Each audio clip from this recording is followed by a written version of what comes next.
The Russian dictator Vladimir Putin is urgently calling his partners and allies before an important meeting with Trump to coordinate some kind of position. Moreover, Putin is clearly trying to win over the favor of India, China, and others. The Kremlin stated that Putin held talks with Chinese President Xi Jinping, Indian Prime Minister Narendra Modi, and the presidents of Belarus, Kazakhstan, and Uzbekistan, Lukashenko, Tokayev, and Mirziyoyev. To all of them, Putin spoke about the main outcomes of his recent meeting with the United States President's special envoy, Stephen Witkoff. The connection between Lukashenko, Xi Jinping, and Modi may be unclear, but it will be explained later. Later, it became known that Putin offered India an additional discount on Russian oil, just so that India wouldn't move into the United States orbit. And China was offered large volumes of oil and also a discount so that Xi Jinping would support Putin. But there are already signs that India has started large-scale purchases of incredibly non-Russian oil amid Trump's threats to impose new tariffs. I'm Alexei Pechiy. It's August 9th. Next, we'll discuss this topic thoroughly. Before we begin, I ask you to subscribe to the channel, like the video, leave any comment, and be sure to subscribe to my Telegram channel, Pechiy News. The link to it is in the description of this video. So I'll start with some formal official information. The President of the Russian Federation, Vladimir Putin, made a record number of international calls in a long time on the eve of the meeting with Donald Trump scheduled for next week. Putin held talks with China's Chairman Jinping, India's Prime Minister Modi, and the presidents of Belarus, Kazakhstan, and Uzbekistan, Lukashenko, Tokayev, and Mirziyoyev the day before. To all of them, Putin spoke about the main results of his recent meeting with the special envoy of the United States President Witkoff. Jinping told Putin he welcomes Russia-United States contacts and that China will keep promoting peaceful negotiations. Modi, according to Reuters, confirmed his commitment to further deepening the special privileged strategic partnership between India and Russia. He also thanked Putin for the information about the latest developments around Ukraine. The day before, Putin also had a phone call with the President of the Republic of South Africa, Cyril Ramaphosa. As is known, the summit between Putin and Trump will take place in Alaska on August 15, and at the summit, Putin and Trump are expected to discuss a deal. Regarding the actual, division of Ukrainian territory, Russia is demanding the entire territory of Donetsk and Luhansk regions as well as Crimea. And, according to Bloomberg sources, for a deal with Putin, Kyiv will have to withdraw its troops from the part of Donbas it still controls. At the same time, Putin is reportedly ready to freeze the front line and stop the offensive in the Zaporizhzhia and Kherson regions. But later, it turned out that there are no guarantees that Putin will actually go through with this after the Ukrainian armed forces withdraw from the Donetsk and Luhansk regions. I discussed this in more detail previously, so I won't repeat it here. Now let's talk in more detail about Putin's conversations. The Prime Minister of India, Narendra Modi, in his conversation with Putin, confirmed his commitment to further deepening the special privileged strategic partnership between India and Russia. This happened against the backdrop of United States President Donald Trump issuing an order on Wednesday to introduce an additional 25 partners. This is not to fuel Putin's war machine. Earlier, Trump warned that countries buying Russian oil could face sanctions if Moscow does not reach a peace agreement with Ukraine. By the way, Trump's deadlines have passed. There are no new tariffs. Russians are already jumping for joy. Look, Prime Minister of India Narendra Modi just totally outplayed Trump, said, "I don't care about your tariffs. I will continue to buy Russian oil and will deepen privileged strategic relations with the Russians." But then details of the conversation between Putin and Narendra Modi emerge. And, as Bloomberg reports, Russian Urals crude started being sold at Indian ports with an additional discount of more than $5 per barrel. Putin told Modi that a $5 discount is not the limit as long as India doesn't refuse Russian oil.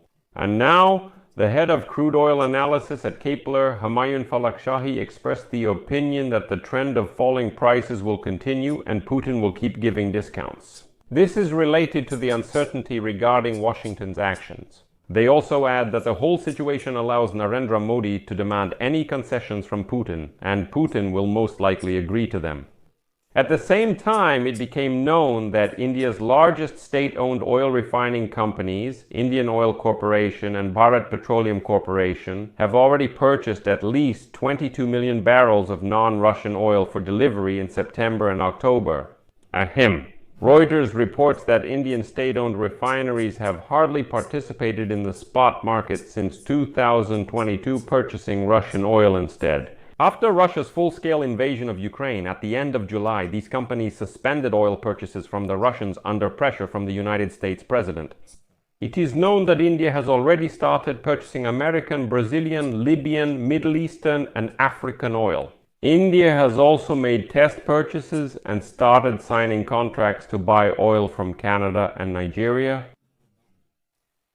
Another piece of evidence that India is gradually moving away from Russian oil is the outcome of dictator Putin's negotiations with the Chinese leader. After the conversation between Putin and Xi Jinping, Russian oil companies are trying to redirect supplies of Urals oil, which India used to buy, to China. And of course, you won't be surprised, but Russian barrels of oil are being offered at discounts to China's state and private oil refineries, and they are showing interest in this. We're talking about oil to be delivered in September and October from the western ports of the Russian Federation. Previously, the main volumes of Urals oil were going to India, which has increased its purchases from Russia more than 20 times since the start of the full-scale war, and imported about 2 million barrels per day in June. However, Indian state-owned refineries have started to refuse deals with Russian oil companies, and now Putin is begging Jinping to buy this oil at a discount. We need to dispose of it, please purchase it at a discount.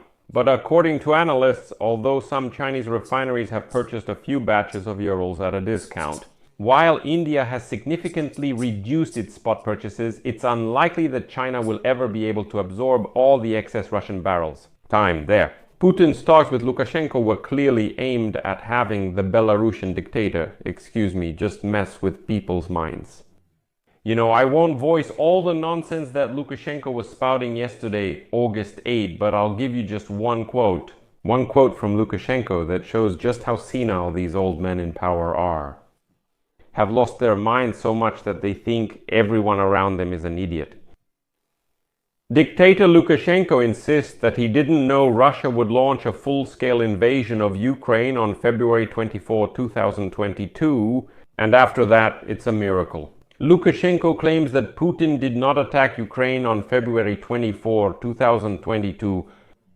Putin just wanted to withdraw Russian troops through Ukraine, through Ukrainian territory after military exercises in Belarus. And supposedly, if Ukraine hadn't resisted, then the Russian troops would have just passed through Ukrainian territory and calmly returned to Russia. You get it, that's Lukashenko's claim, but I haven't heard such absurdity in ages. Because later, Lukashenko adds that all questions should be directed to Zelensky. Why is that? Russian troops, who supposedly were just leaving Belarus through Ukraine and for some reason weren't planning to attack, ended up starting the war? He says, now ask Zelensky about this. Putin simply decided, I'll just cut off a bit of territory, drive troops through Ukraine, and go back to Russia.